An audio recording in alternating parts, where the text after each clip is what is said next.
Hi, I'm Eric, and I'm at Frog Valley Tropical Fruit Farm. I just wanted to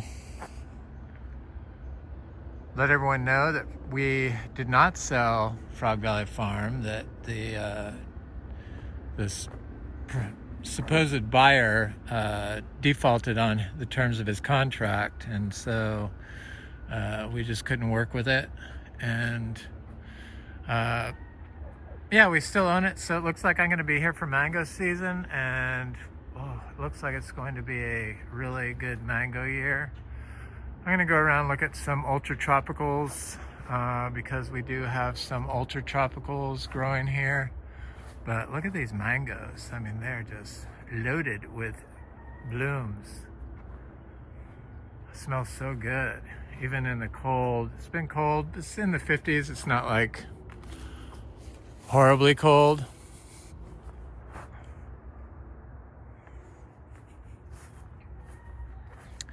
So yeah, I'm gonna be schlepping fruit, it seems. I'm not currently selling stuff because I'm just so busy. But people want seeds and stuff, and I've been too busy trying to move. So we finally got everything moved out, and now we're gonna have pictures taken of the inside of the house, and it's just been non-stop busy time around here. Pomelo is obviously not an ultra tropical. I was trying to see if it had any flowers on it. Looks very nice here. It's so beautiful. Really is. The air smells so good. Flowers and smells good. This kwai tree is getting quite large. We have another seed-grown tree. We have a grafted kwai and a seed-grown kwai. They produce two slightly different fruits. This one's fruited before, and the grafted one fruits every year. This is a seed-grown tree. Tomatoes are looking good. I don't know if they're considered ultra tropical. Probably not. They seem pretty hardy. Of course, we grow everything the same way, just in nature.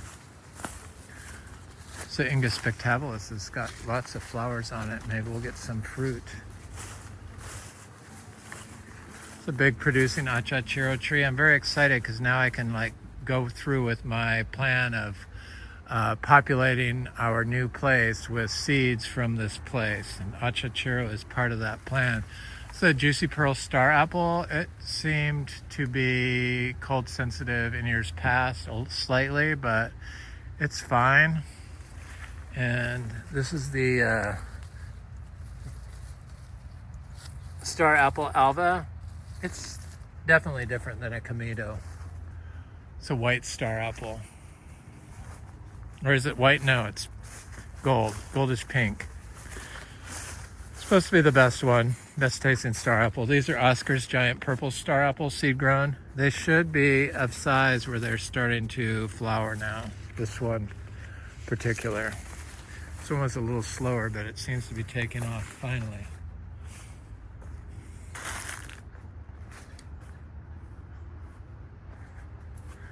Yeah, I want to be able to get my gingers and my heliconias, and I'm excited to go up some torch ginger. Excited to go up to Ups and Downs Farm to see what the major cold has done up there. Hopefully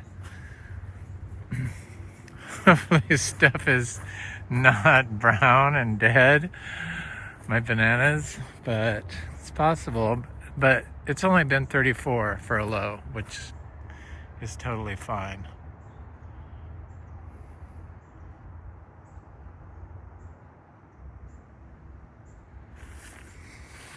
Okay, so guanabana. Guanabana probably is the most cold sensitive plant we have. It just always looks haggard, gets these black spots on it when it's cold. That's what plants do when they get cold. Even in a protected position like that, underneath these big trees, it still can't deal with the cold, low temperatures in the 40s. Achachiro, they don't mind. None of the Garcinias seem to mind. Garcinia dulcis, no problem. We have a couple of Durian that are doing quite well. It's a few Durian. This one's grown like 3 times its size since I bought it. Second winter, it looks great, no problems. There's a Pulasan tree that does well through the winter. It's right here. Puts out new growth in the winter. Right there. Looks great. No problems. Garcinia latissima, same thing. Look at that tree. It looks really nice. There's another one right there. Super expensive seeds. Talicia florescii, the Kolak tree, no problem. Other Talicias, we got 3 or 4 different types. Here's one here. And then there's one there, and then there's a different one right here, I see. They seem to do just fine. The Wampy, there's one right there. Those probably are not ultra-tropical.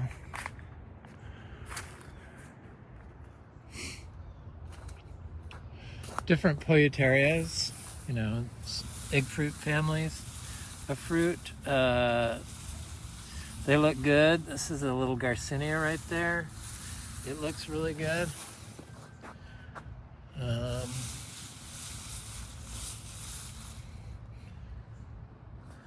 Everything seems to do good. The Kepel tree, no problem with the cold. This is its 2nd year, seed grown tree, no problem. The one that really amazes me is the Pedelai tree. I would have thought that would have done froze and got black spots and everything else, but it's got a couple of little black spots, but hardly any. This is that fuzzy fruited, the one that looks, the Polyteria that looks like a rambutan, but it's gold, I think, goldish pink. In here is a Marang. It looks good. Looks totally healthy and fine. There's a Langsat over here that survived just fine. It's right here. Right there. Looks totally healthy. Right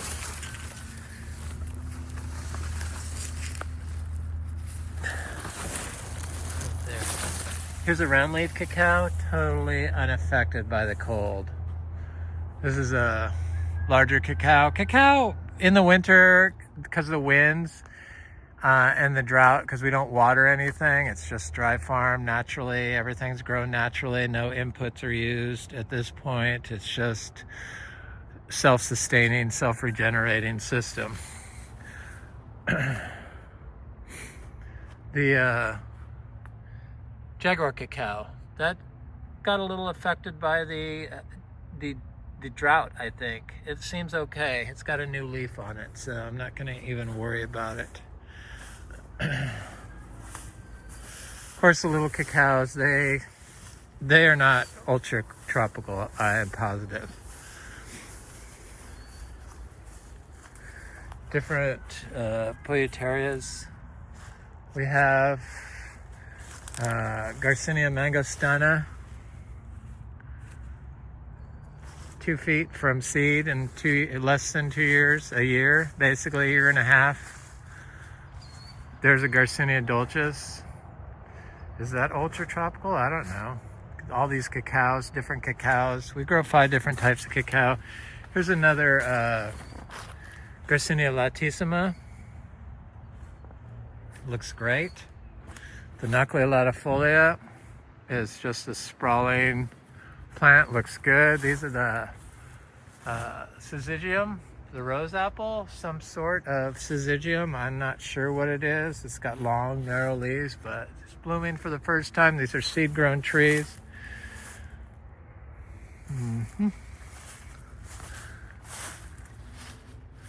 Got fruit on it right here. Looks like it's going to be pinkish fruit. Here's my seed-grown sugarloaf mango. First year it flowered. I want seeds of this to bring up to Citra, because if any tree has the ability to survive the cold, it's going to be a seed-grown fruit from a seed-grown tree from our farm. So totally dry farm, totally inoculated with the right biology. The seed should be extra healthy, and this tree has taken 31 degrees, so it does have a memory. Achachiro.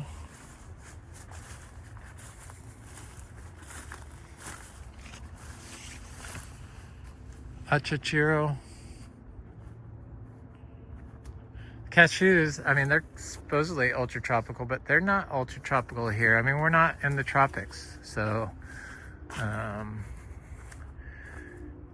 how you farm does make a difference in your plant's ability to handle abiotic stress, so cold stress.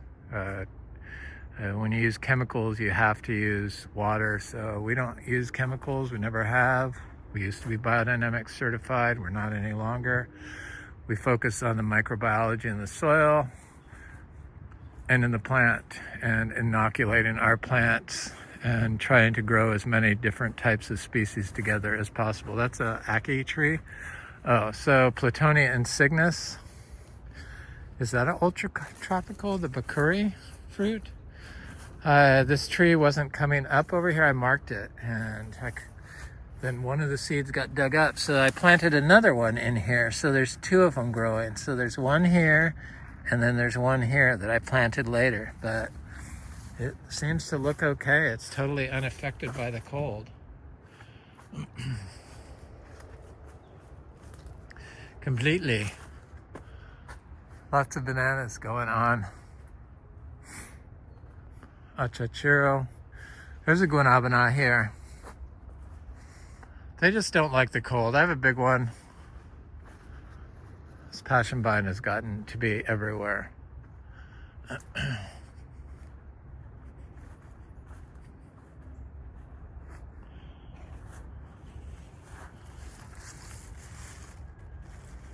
is that growing in there? That's a cacao in there. It looks pretty big. I gotta go in there and look at it just because. This is our sweet hybrid Garcinia, Eric's Sweet. It's a hybrid lemon drop. Garcinia only fruits once a year, and the fruits are sweet.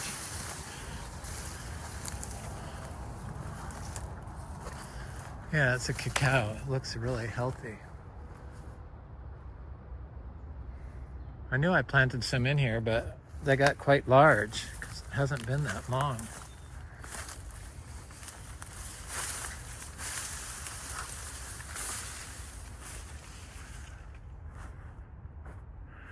Okay, I'm going to end it. I'm going to go over look at the seashore mangosteen and maybe the Garcinia madruno. The santal tree.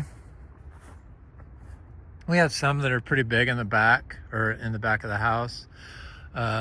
They fruit probably eventually. They seem unaffected by the cold. The leaves will turn a little discolored, but it's going to be an epic mango year, I can tell. Just epic. Trees are big. There's lots of fruit. I imagine I'm going to have to come down here and just open the gate and put a for sale mangoes for sale. Sit in there and sell mangoes. So this is the Garcinia umbromiana, the seashore mangosteen. And it's a female tree.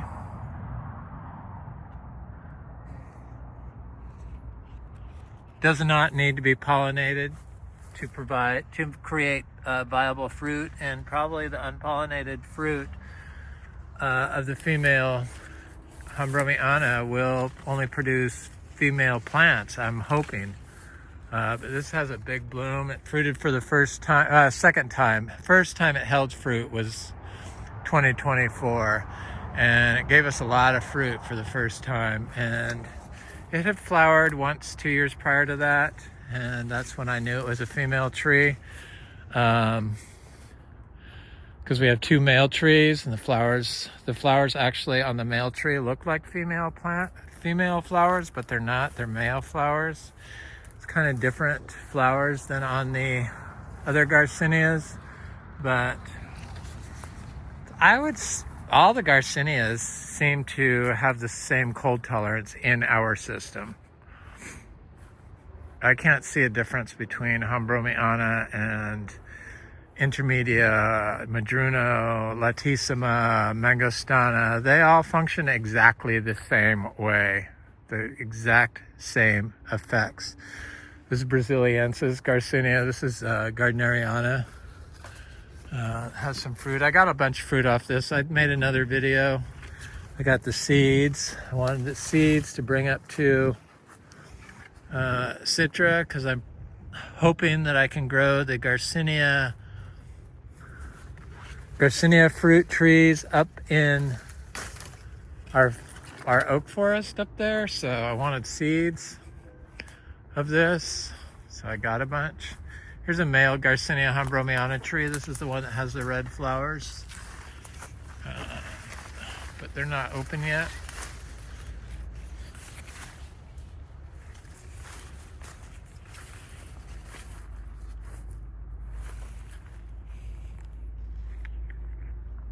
That's a nice looking cashew.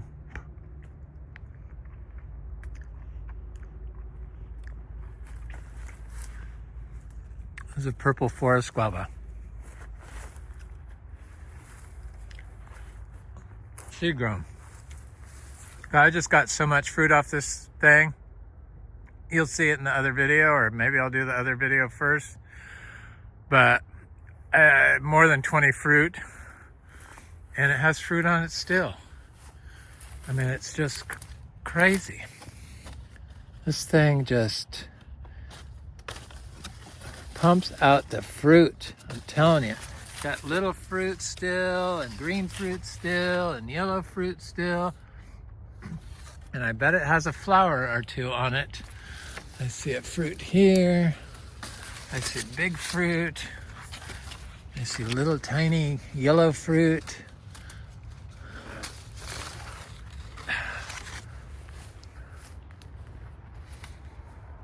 Oh my God.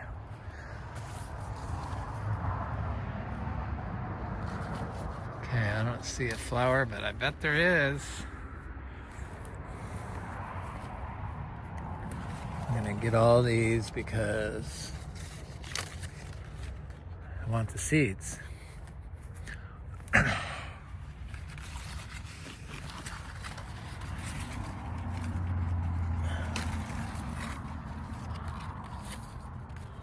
There's so much fruit on this thing. It's still doing its thing. Little cashews. So much cashews here. So much sapodia here. So much here.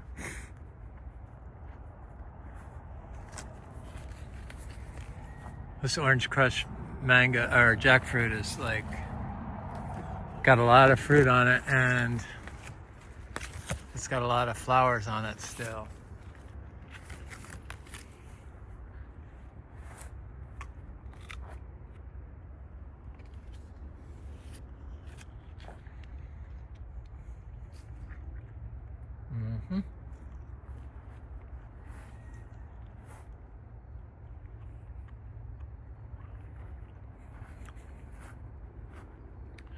Anyway, that's my video of our ultra tropicals. Some of them, are they ultra tropical?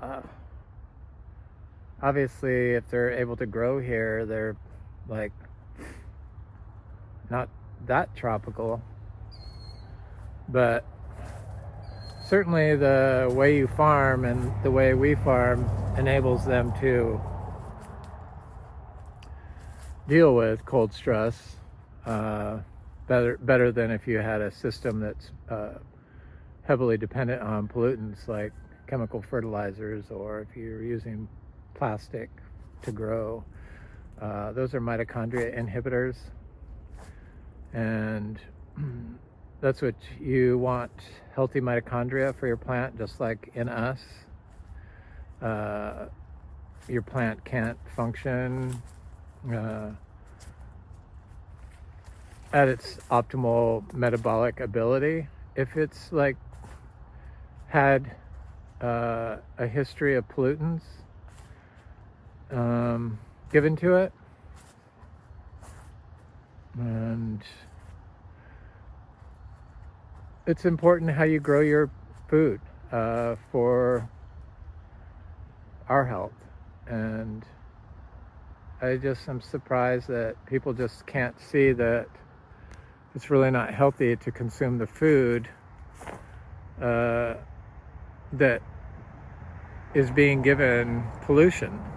It just doesn't make sense to me how anybody would think that that is smart. But anyway, we're here. I'm going to be here for mango season, it seems. We still haven't sold the farm. And I'm Eric, and I'm at Frog Valley Tropical Fruit Farm. And this is Florida Natural Farming. Thanks for watching. Please like, share, subscribe, leave a nice comment. I always enjoy hearing from you.